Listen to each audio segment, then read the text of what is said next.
Well, we all hope that Al is okay, and our thoughts are with him. I was going to start my comments by making a couple of remarks about Al, but the main point that I wanted to get across is he's a great contributor to the Industrial Development Authority, and he has a lot of experience, and I really value his input and counsel. So let's hope there's a great outcome. So today, the answer is violet, indigo, blue, green, yellow, orange, and red. See if you can remember that. When I was last here in May 2017, and by the way, this is very disorienting.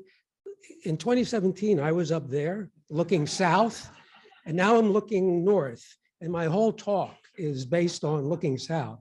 So it's just one more surprise that the Yorktowne Hotel project provides, but we'll get over it. Anyway, in 2017, when I addressed this group, I pointed out a lot of unanswered questions that we were facing about the hotel. So for example, at that point, we weren't certain that this would be a full historic restoration. I was one who thought about perhaps tearing down the upper floors and keeping the base. I was probably the only one who thought that was a good idea at the time and didn't get much traction.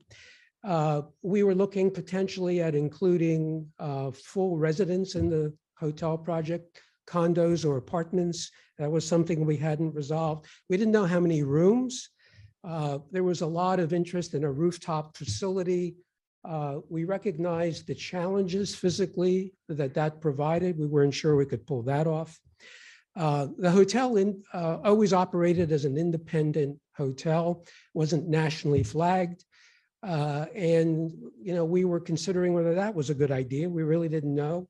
But if we were going to do that, I think we all felt it needed to be a pretty established flag, like a Marriott, Hyatt, or a Hilton. And there were other questions like that. We weren't certain about total costs and budget and so forth. So some of you may remember, to help make a point, I referenced a old Johnny Carson character, Karnak the Magnificent, who could foretell the future. And then the question got posed later. At the time, the question that Karnak answered was sis boom ba, if you remember that. And the question is, describe the sound when a sheep explodes. Remember, this boom ba. Okay. Today, the answer is violet, indigo, blue, green, yellow, orange, and red. And the question is, describe the mold discovered behind the walls of the Yorktowne Hotel, along with asbestos, lead paint, cracked beams, mushy roof, that's a technical term, mushy roof, leaky mortar, irregular columns, and I could go on and spend the next 15 minutes describing all kinds of issues. So today, what I'd like to do is answer some of the questions posed back then and also address some new questions that may be on your mind. One of the questions I get frequently is, why is it taking so long? After all, the hotel project has taken longer than the construction of the Burj Khalifa, the tallest building in the world in Dubai, the Hoover Dam, and the Empire State Building. They all took less time. And even the Prospect and I-83 project got finished. There were bets going on who would be done first. They're almost finished. So I guess it's safe to say they finished first. So based on some of the conditions I described, and let me sort of put this in simplistic kind of terms. After we understood the building, we had to first surgically remove the 57 addition. It was compromised structurally. It literally was in danger of collapse. And it wasn't a location because of the tight site where we could just come in typically take a wrecking ball and knock it down. It was pointed out to us that the major electric grid that feeds York runs down Mason Alley right behind our hotel. And if we screwed that up, half of York County would go dark. So there was the need to do this very carefully. We also, because of the conditions within the building, I mean, we literally had to scrape and remove everything out of the building, with the exception of historic elements in the lobby and the ballroom. Everything else was taken out, down to concrete slab columns. And when you looked at an outside wall from inside, you were literally seeing the backside of the brick. That's how much was taken out. And so as we were doing all of that, it began to kind of develop a construction schedule. Different milestones were achieved. And in starting this, and this is pre-COVID, when we first went out to bid, our challenge was getting bids. At a time when this occurred, the trades were so busy, there was so much activity. And in a little while, I'll touch on some of the challenges that come with a public project such as the Yorktowne. We couldn't get bids for some of the major trades.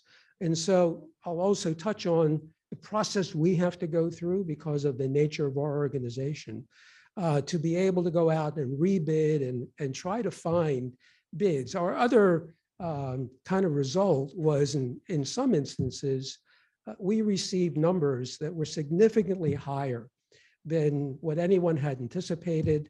And so it was kind of a cause and effect where we had to go out, repackage, keep broadening the circle of who might be able to come in and participate in the project. So we had to rebid, value engineer, go through this process multiple times. We also, as a goal of the authority, wanted to try to create opportunities related to diversity, equity, and inclusion. And one of the things that we addressed was trying to break down larger contracts into smaller packages so that smaller contractors, perhaps minority-owned firms, might have an opportunity and a chance to be able to compete on that basis. It took time to do all of that. We had to, again, redocument and go out again. And I will tell you, it is a disappointment to the IDA board that we weren't able to do a better or create a better outcome after going through that process. It continues to be a challenge, and we all are working toward trying to make that more of a reality. And also, looking at this more recently, the question is, what does the Chinese New Year, the Suez Canal, China trade policy, and COVID have in common? Well, they're all impacting the Yorktowne Hotel. A lot of the furniture, fixtures, equipment in the hospitality industry comes from China and Asia, other locations. And when stuff gets stuck in the Suez Canal, our stuff gets stuck as well. You may have read that outside the port of Los Angeles, there are perhaps 24 containers sitting there for weeks trying to get a berth to be able to unload. I think some of our stuff is still sitting out there off the coast of California. So all of these kinds of complications are impacting both time, schedule, and the costs that we're incurring. So another question that comes up, you may have read that the hotel project is now in excess of $50 million. It takes my breath away when I say $50 million. And so what are the reasons, or what's contributing to that? So let me put this into a context for you. In my former life as president of Susquehanna Real Estate, when we were part of the parent company, Susquehanna Falsgraf, we were responsible for all the real estate construction for all of the operating divisions. And so we took on projects such as building radio towers in snake-infested bird migrating swamps, a new manufacturing facility built in Nogales, Mexico, a remodeled plant in Joliet, Quebec province, and my je ne parle pas français didn't go too far on that project. We remodeled a plant in the Compton area of LA. You may remember Compton, that's ground zero for the Crips and the Bloods, gang activity. We built retail facilities throughout the United States, St. Thomas and Old San Juan. And perhaps one of the most exciting projects was the construction of a new 3-level showroom, 225 Fifth Avenue in New York, with an open atrium and a glass bridge. And I will tell you that none of those projects, the ones where I had to find my high school French, the ones where we had to find Spanish translation or literally dodge turf wars from gangs, was as difficult or complex, as challenging as the Yorktowne Hotel. So what are the reasons for that? Well, let me put this into kind of perspective for you. In my former life, when we did one of these projects, I really had 2 bosses. One was the president of that operating division, whether it was radio or cable, and the other was Louis Appel. And most of the time, the decisions were timely, logical, or because Louis wanted it that way. So it was pretty straightforward. With the Yorktowne Hotel project, and that's kind of depicting one of the challenges, we have a balancing act. We have 5 bosses that we're dealing with. And let me just quickly go around the array. First of all, we are a quasi-governmental entity. We are legally an arm of county government. And so we are governed by Pennsylvania authority law. And that has very specific impacts when you do a construction project, how you have to advertise, how you have to go out to bid. So for example, if we get bids from a contractor who says, you know, I could save you a lot of money if you'd be willing to move the column 3 feet to the left, we have to go back and tell every other bidder that that's changed, and they have to have that same opportunity to come back and weigh in on that.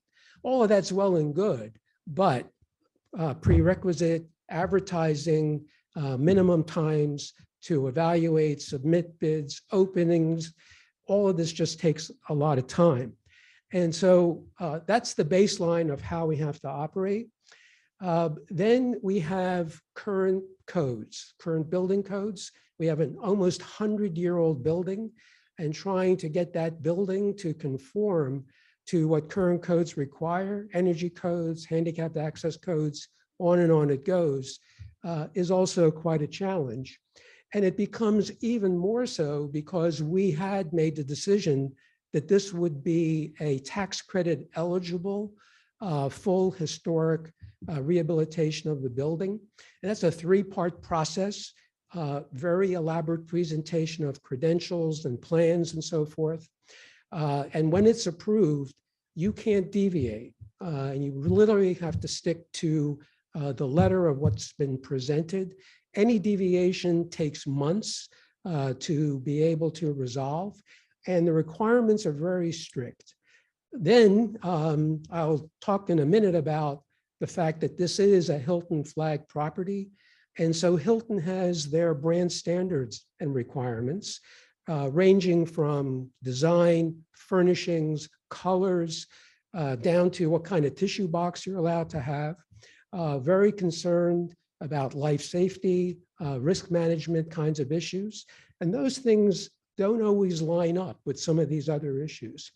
And finally, we were fortunate enough to get $14 million in state RACB funding. I have to recognize our state elected delegation and Governor Wolf for that support. It's a major part of our capital stack, but like everything else, it comes with strings. And we have RACB regulations that also drive costs, prevailing wage, advertising requirements, audits, all of those kinds of things. So while in my former life, decisions were timely and mostly logical. Here, they're mostly not timely and sometimes very illogical. And so we're into very often a competition, an argument, trying to get the various parties to the table to agree on an outcome that will allow us to be able to proceed and move forward in a reasonable way. And so here's just a quick example. We have 2 elevators in the hotel. You may remember them. They're historic, can't change them. We can upgrade them. We can refresh them, but we really can't change them. A problem is they're not code compliant. For new codes, we need to have an elevator where you can have a full stretcher. We need to have elevators that have the right exchange of airs and so forth. And so we literally spent a year looking for a solution that all of these parties could live with. The simplest solution was just extending a new elevator shaft into the lobby. Problem, the lobby is historic, it's part of the public area, can't do that. Each time we had to go present our case and design, we had to look at the costs. All of these parties had to weigh in. And we finally did come up with a solution, and it literally involves building outside the building and connecting a new shaft to the existing elevator lobby.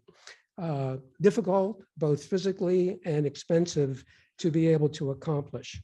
So with all of these challenges, I think now would be a good time to just express that none of this could really have taken place, and the progress we've made to date would not have occurred without just a terrific team that's been working on the project.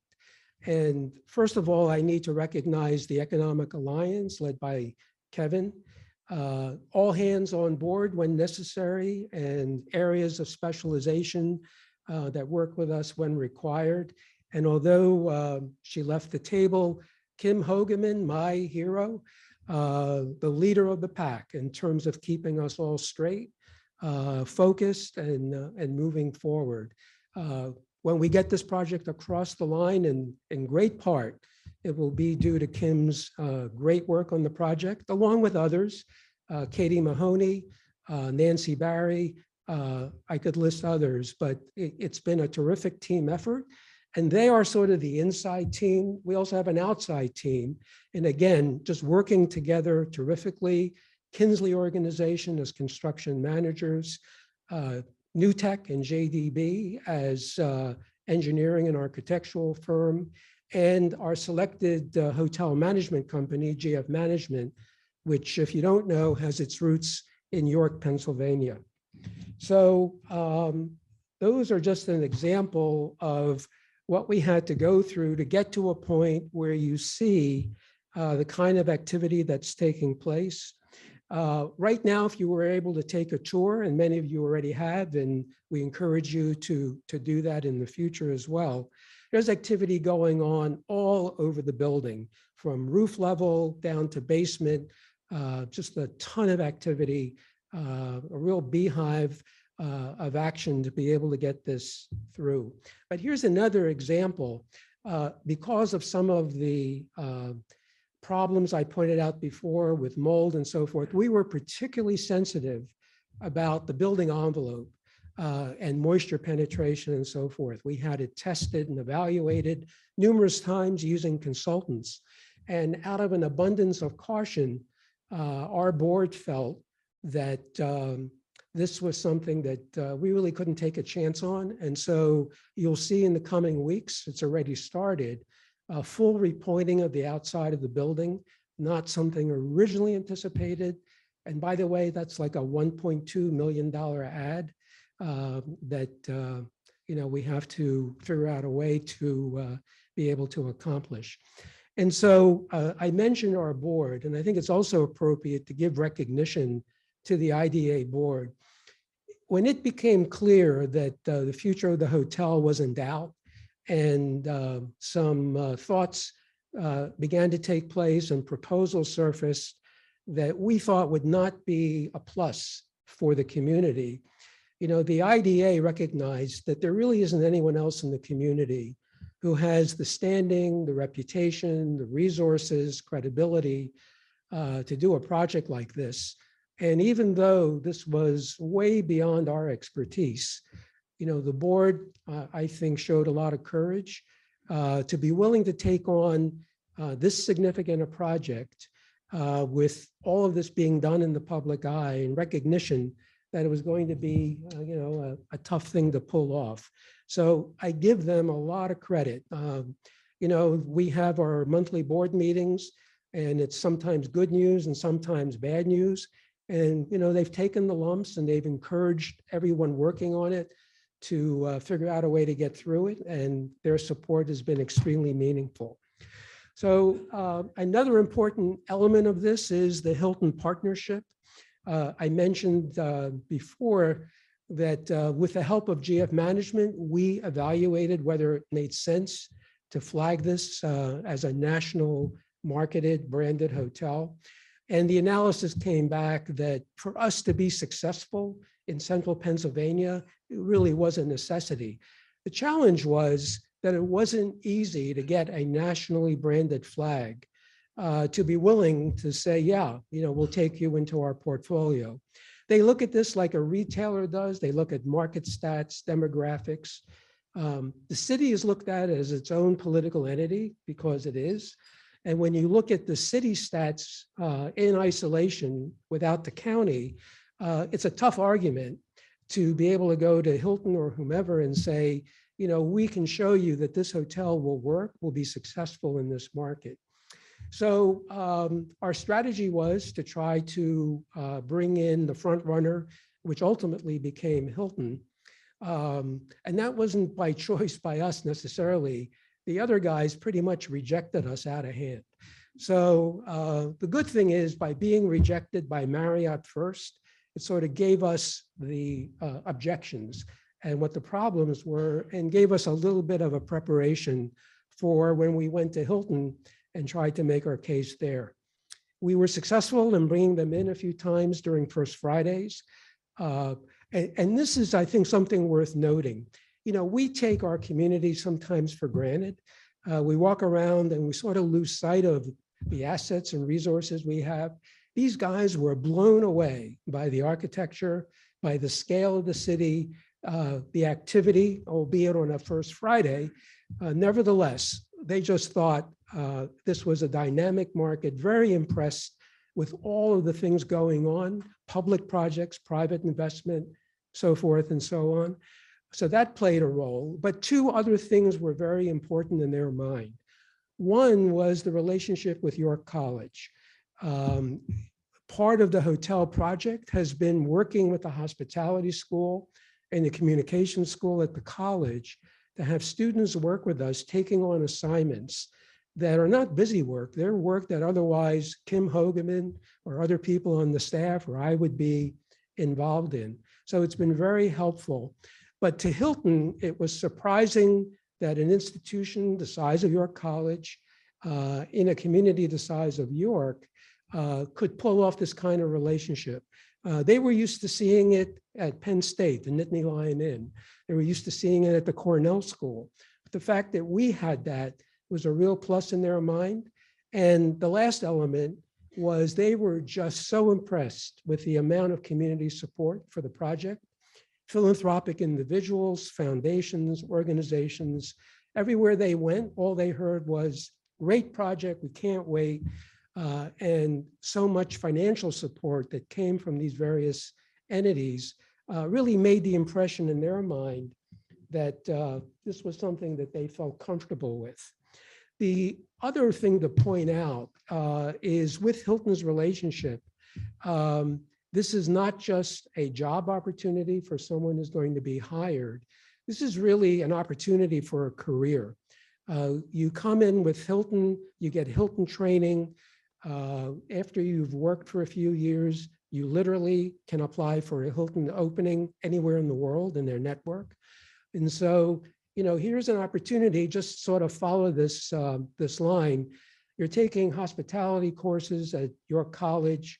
You go to work at the Yorktowne Hotel, you're there 2 or 3 years, and you start a career path. that leads to something that you can benefit from for your entire career. And one of the interesting things I've learned in dealing with Hilton and other hospitality entities, most of the people in senior leadership at Hilton started at an entry-level position. It wasn't the Harvard grad MBA who came in and got hired as president. It was the guy who started as an assistant desk clerk. And so this is a field where you can rotate through various areas and work your way up. And those job opportunities, both for York College students and the community, is something that's an important element as far as the Yorktowne project goes.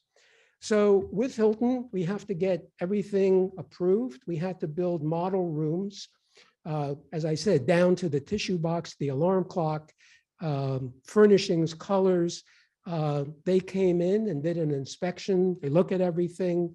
You know, we got a few comments, some minor things we had to adjust, but overall, extremely pleased. Just thought the rooms were great. And for us, it was kind of achieving a balance. We wanted to convey a feeling of quality, endurance, a certain level of class. At the same time, we're cognizant that this isn't Park Avenue, New York, it's York, Pennsylvania. And so we want to hit a balance where this hotel and its amenities appeals to the broadest possible sector of people. Everybody should feel comfortable in using the Yorktowne Hotel. So we've built out a number of model rooms. This happens to be one where there's a queen double and adjacent to a king.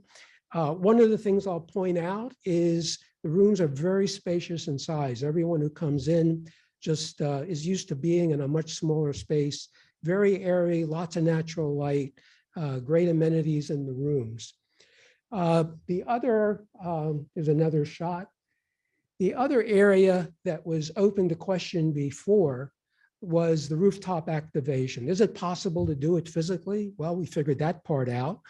The problem then became, how do you pay for it?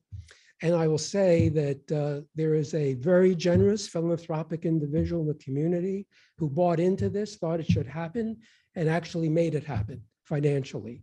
All of this support in a little while will be made more evident by those who are comfortable to kind of make that public. But it's just another example of the kind of great depth of support that we've had. This rooftop is a big deal. It's the tallest building in town, 360-degree views, has an inside facility, an outside terrace, all year capability. On the terrace, we could get about 200 people. We can just imagine the programming possibilities that this rooftop provides. You know, a wedding venue where the cocktail reception is up on the roof, and then you come down for a ballroom. You can go back up for the after party. You can all use your imagination. It's just a terrific amenity for downtown York. And as part of our financial analysis, it's a major revenue generator that's important for the hotel. So we're very excited about being able to do that. There's some other interesting spaces that we're working on. First level, street activation is another goal. We want to have that area be active. In the program, in the design, is a street level restaurant. We were in discussions with possible restaurateurs pre-COVID. As you can imagine, since COVID, that's kind of been put on the shelf, and we're just now beginning to kind of rekindle those efforts to see if that can be done. And it's a little hard to make out, but an element of that is at street level, the original design on the Market Street side had kind of glass French doors that opened up onto the sidewalk. Over the years, that was taken out, and we are now putting that back in. So that restaurant will have this sort of very easy transition from inside to outside space. We also are programming the corner retail space that'll also have its own entry from Market Street. And there's also a limited amount of office space that's been programmed into the building. So all kinds of amenities. That happens to be a shot of the bathroom. Again, a little hard to make out, but it's as nice as any bathroom you'll find in any hotel. And overall, our program includes 123 guest rooms, 23 extended stay suites on the upper floors that will allow someone to have an extended stay. That's in response to input that we received from a number of corporations. When we started the project, we did some polling and interviews, asking the community, the corporate community, organizations, individuals, what would you want to see in the hotel to be able to utilize it? What are the kinds of things you'd like? And we've worked very hard to make sure we've included all of that. Number of changes, a very, very significant new hotel lobby bar, really a very nice facility that will also provide breakfast, afternoon tea, casual dining, and a full bar. Also, numerous meeting spaces of all size. One of the things that happens to be a shot of the new bar area. And this is coming up from Market Street. If you came up those steps, what used to be the lobby area to the left is now the main bar. And that black and white flooring, terrazzo, was always there, covered by carpet, and that's being restored back to its original installation. Another major change that was accomplished by taking down the 57 edition is the creation of a new arrival plaza. One of the challenges with the hotel in the past was, how do you get there and drop your car off without having to figure out which alley you go down to and so forth and so on. By taking down the 57 edition, it creates the opportunity for the creation of a formal arrival plaza that's now going to be accessible from Duke Street, from George Street, coming down Mason, and from Market Street directly. And that's thanks to the county commissioners. If you can picture what was kind of their parking area just to the east of the former courthouse, that's where they parked. And we entered into an agreement that allows us to use that as access that brings you back to that arrival plaza. And you can even get to it from King Street. The building on the left is the Zion Church property. We also have acquired that. And the whole goal here is to create a place of destination that will be uniformly designed with plantings and lighting and amenities, kind of creating this eastern terminus of a walkway that will continue down Mason Alley. So this is creating this little campus that will be a very attractive amenity in this area of downtown. The building and the renovation and all of that, to me, is really exciting stuff. That's what I like. But it's just the physical means by which to accomplish perhaps even more important things. And one of the most important is the job creation and economic development activity that this project is going to create. We've been working with Crispus Attucks and others in developing a workforce training program that will create the opportunities for city residents and others to work at the hotel. One of the most gratifying things to me when we were doing the early phases of the project was literally seeing 30 and 40 individuals walking down Duke Street and Queen Street in the morning, going to work on the hotel project.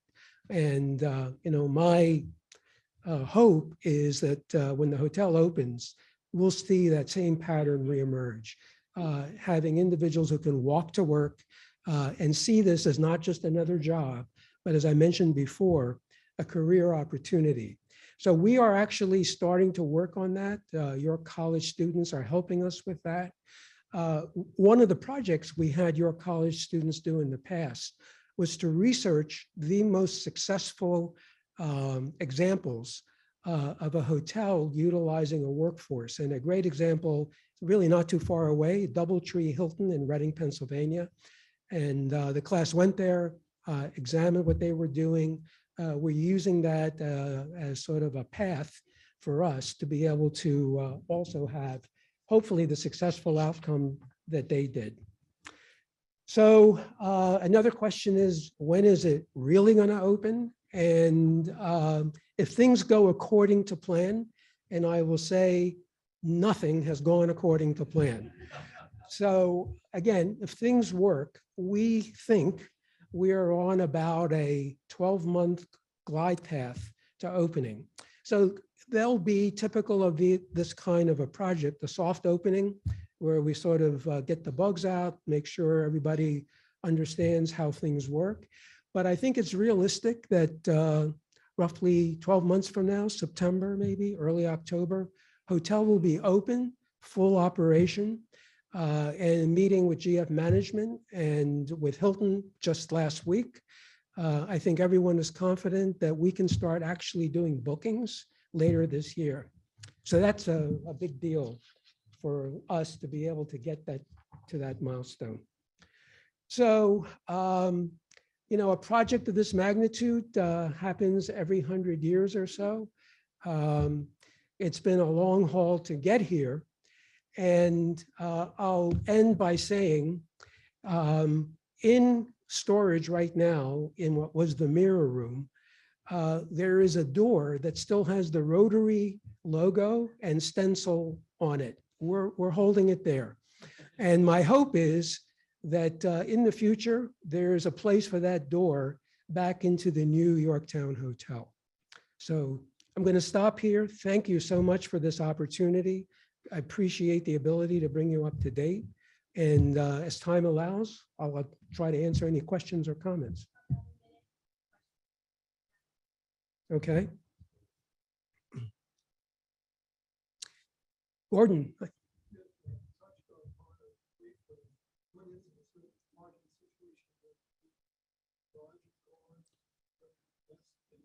Yeah.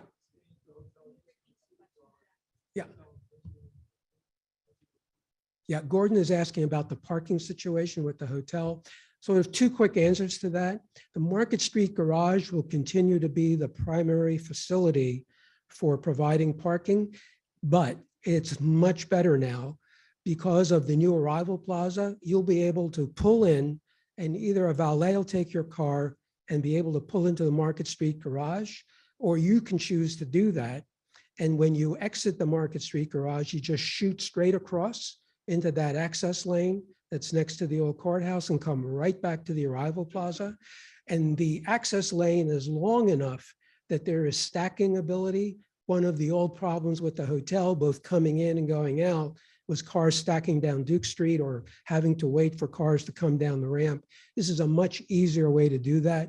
We also created a surface parking lot that's going to be used by the county during the week, but evenings and weekends, that surface parking lot behind Zion Church is also going to be available for parking. Fred, I saw a question from you.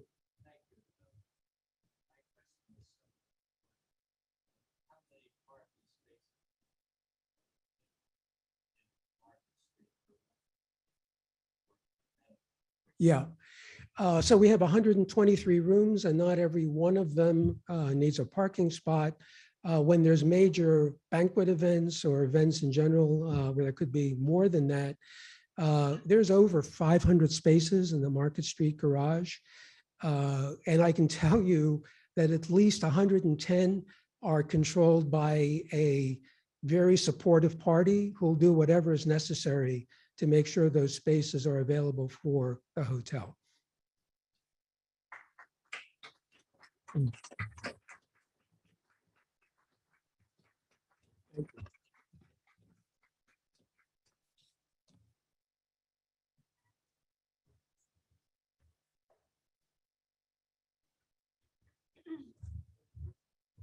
Thank you, Jack. You can tell by the number of people in the room and also viewing us via Zoom that this is a topic that is of great interest to all of us. So we appreciate you coming again to give us an update. We look forward to another visit as we get closer.